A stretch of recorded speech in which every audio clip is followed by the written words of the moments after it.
everyone, guys. I hope you're doing well. I hope everything is fine with you guys. Hello to all my subscribers out there. In today's video, I will be doing a reaction about this big issue in TikTok and also in Twitter about this Cancelkorea movement in the Philippines. It's all about Korea versus Philippines. So it started with a famous TikToker. Her name is Bella Porch. She's a Filipina TikToker. She posted a photo on her arms. It's all about a rising sun. So I don't know the whole story yet. So we will try to find out. Join me and we will listen together. But before that, if you are new to my channel, please hit the subscribe button and also hit the notification bell for more updates. Thank you so much. Let's get started.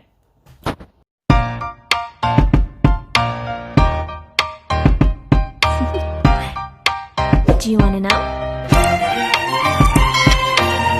Hey guys, Jessica here. This morning I woke up reading a lot of comments, messages, and emails from you guys requesting me to share my thoughts about this issue that arises from the Filipino TikToker Bella Porch, which sparked a lot of debate online, and that also led to the formation of hashtag Cancelkorea in the Philippines, asking for apology from Koreans and also, I guess, to raise awareness towards racial discrimination against the Filipinos. When I first heard about this keyword, Cancelkorea, I was like, what?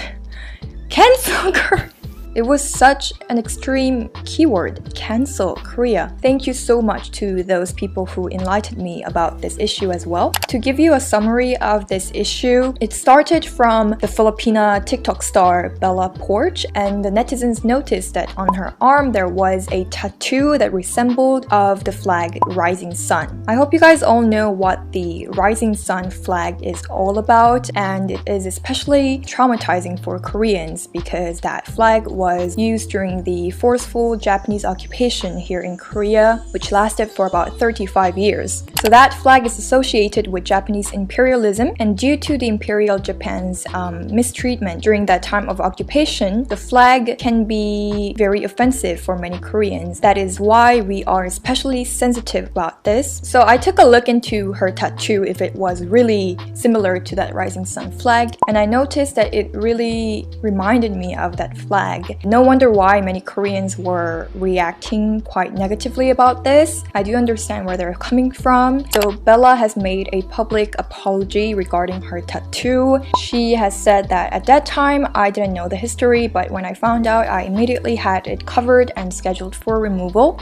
I am ashamed of myself for not doing my research. I sincerely apologize. In addition, she said that please educate yourselves and learn more about it because it came from a terrible history. Please learn from my mistake. Aww. But the problem started by how some Korean netizens were attacking not only this TikToker Bella, but also the Filipinos as a whole, leaving comments that are basically very offensive to Filipino people, and I was also very offended by that. So I will read to you guys some of the comments that I saw. Poor country, non-educated people, short people. The Philippines is a slave state. No wonder you have no to little education. That's why your country will stay poor and won't grow. Stay that way, small-minded. And this kind of reaction is unacceptable. It's unacceptable. Any form of racial discrimination is unacceptable for me, and pretty sure with many of you guys as well. So about this, and to those people who got offended by these comments of some Korean netizens, I would like to apologize from the bottom of my heart. I'm very sorry for you guys. I feel very uncomfortable because I also grew up in the Philippines for around the same amount of time that I was in Korea, and so I do feel very sorry for you guys. I would like to apologize on behalf of those rude Korean netizens. So this issue provoked a lot of Filipinos that the movement of hashtag Cancelkorea started on Twitter. And that hashtag movement only started today, but it has garnered over 200 tweets already.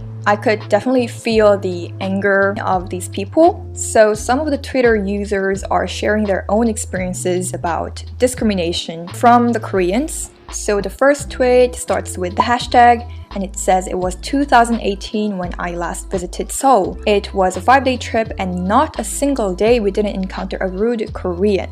Every night we went back to the hotel, even though we were happy, there's that little sting in the heart. Sometimes I want to go back, sometimes I don't. Next one is, I may like your songs, your cultures, and I even wanted to study in Korea, but I love my country. I'm gonna put my light stick down and proudly raise my flag. This is the time when I felt like, okay, I kind of can see where this is going, and I literally stopped myself in the third post I saw, which is some Koreans saying that Filipino are ugly. But look at these queens. Do they look ugly? I don't think so. And they put some pictures of the Filipino celebrities. So this is the time when it gets a bit confusing, because the whole point of this movement is to raise awareness about racial discrimination, that Koreans or any people shouldn't be racist, right? But this post, some Koreans saying that Filipino are ugly, well, I would say it's a rather emotional response. I don't think reacting to this situation emotionally is effective or is the best thing. It's just an extreme way of expressing and trying to deliver a message. Next one, you could also see, can somebody tell me, is there a Korean who has crowned as Miss Universe, Miss World, or Miss International? This is off topic. It's not related to the core of the problem. I mean, the idea of a hashtag movement, okay, that's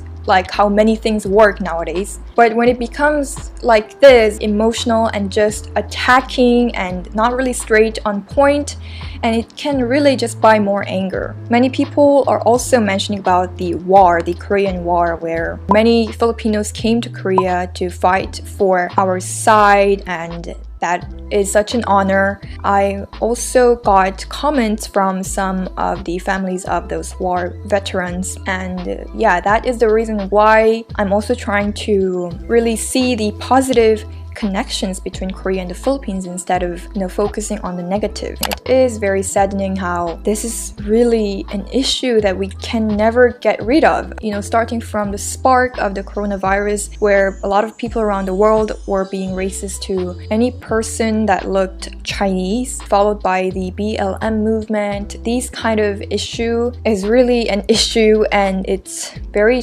daunting to encounter this. But one thing that I would like you guys to know is that please do not judge the whole of Korea by these few netizens that you encountered online. I really do understand how it feels to be mocked or insulted because of your race or because of your nationality. That is why I do understand why these people who are joining this movement seem to be expressing their anger in a very emotional way. And seeing that kind of Twitter posts, honestly, is not that new for me, because a few years ago I also uploaded a video titled Racism in the Philippines, and in that video I shared about some of the discriminational experiences that I got when I was in the Philippines as a young student. And the whole point of that video was for me just raising awareness about the issue of racism and reducing it as much as possible and really taking it away in our generation. But a lot of my Filipino viewers left hateful comments full of anger, saying that, oh, Korea is worse, oh, you guys Koreans are such a blah blah blah, and it was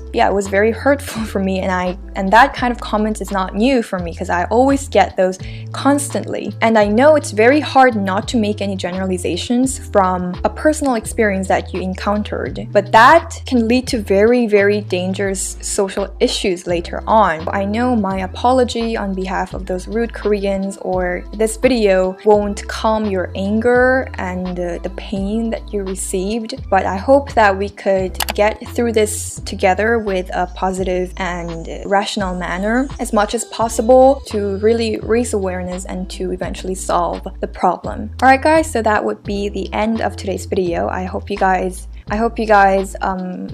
enjoyed it. That's what I always say before I end the video, but this video's topic was a rather heavy one than the usual videos I make. But I still hope you guys found it informative, and I will see you guys in the next video. Very informative. Thank you so much, Jess, for this informative video. So I don't know what. Also a Filipino. I am a Filipina. I obviously I really appreciate what she said, but what I hate this kind of issue is how people generalize a little thing in social media. We all know every country has a history, different culture, different traditions, so we have to respect it. And just also a reminder to all people who uses social media, just first you have to think before you click. Okay, so people are so sensitive, so we have to be more extra careful what we are posted in social media to avoid, chaos, especially this kind of issue. But we should stop racism, we should stop the hate and spread the love. Okay, so thank you so much guys for watching. Tell me about what are your thoughts about this video. Just comment down below. So see you guys on my next video. Thank you so much. Keep safe. Bye bye.